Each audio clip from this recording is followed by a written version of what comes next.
I'm making this video because the truth should be told, and whether I'm right or wrong, I'm saying what I feel from the heart, right?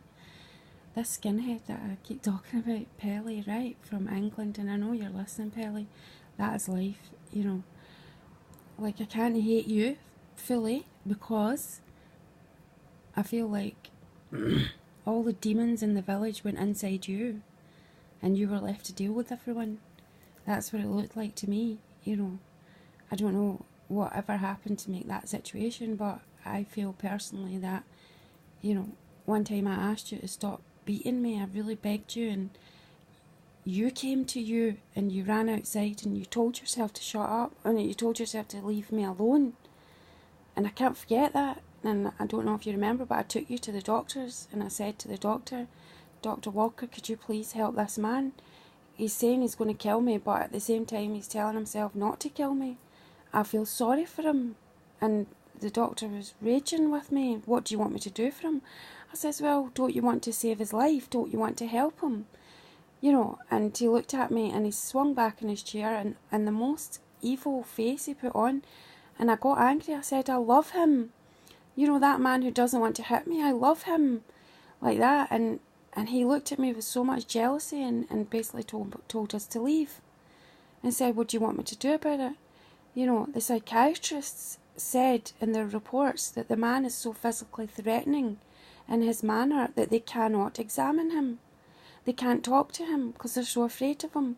But they won't put him in jail because he's not well. They all know he's not well. Now, the whole time that I spent with him, I maybe got to know the real Stephen, maybe 1 or 2%. The rest was just alcohol and booze and chaos and mad cultures from the past and mistakes that other people have told him, But at the same time, I'm not saying he's guilty or not guilty. I judge no man. I'll leave that to the Most High. I leave that to higher powers.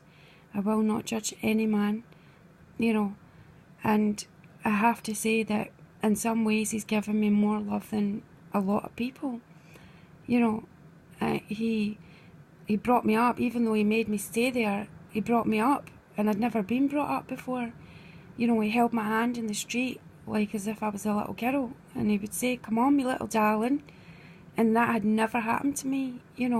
I was always either trying to be raped by my family or perved on or accused of things that I hadn't done and trapped into situations like it is today, But, he drove me insane at the same time, but, he crushed me completely.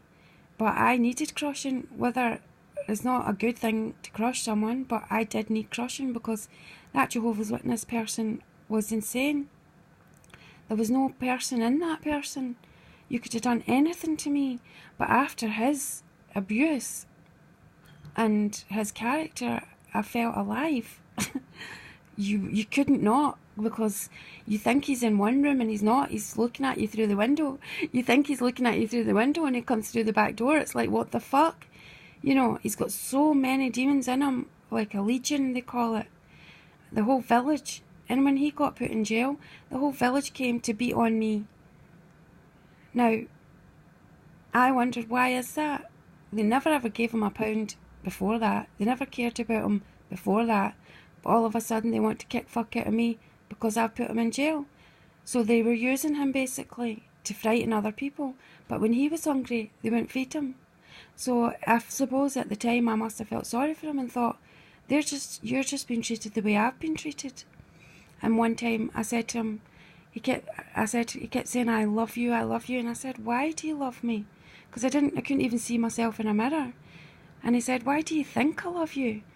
And I said, I don't know, a project. And he puked up in his mouth, literally ran up to the toilet and puked everywhere. And he's like, a program? What do you mean a program? And I was like, well, and he said, listen, I've got nothing better to do, that's why I'm looking after you. You're not well, and it's not your fault, it's the Jehovah's Witnesses' fault. So I didn't ever think that wasn't true. And it's so sad because I actually felt like he was my dad. Because I'd never ever felt what it was like to have a dad. And he is that man that fathered me. It's so lovely. you know, and I miss him so much, but there's 98% demon in that man who he'll hold me up against the wall and choke me and choke me and choke me and laugh as I'm losing my breath, you know. And he held me back from my children, whether that was right or wrong, or whether it helped me or not. I feel that's fucking unforgivable, you know. He should have, if he really loved me, he should have taken me back up the road and helped me get my fucking kids, instead of walking me around a fucking village of fucking idiots. And I hope you're all fucking hearing me. I had 6-foot fucking heels on, right?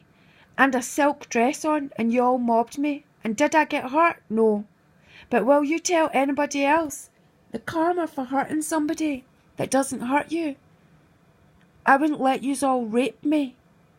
Yous all drove me fucking crazy with your hypocrisy. You're arseholes. You're all fucking arseholes. And he is 10 times better a man than yous will ever hope to be. Ever hope to be.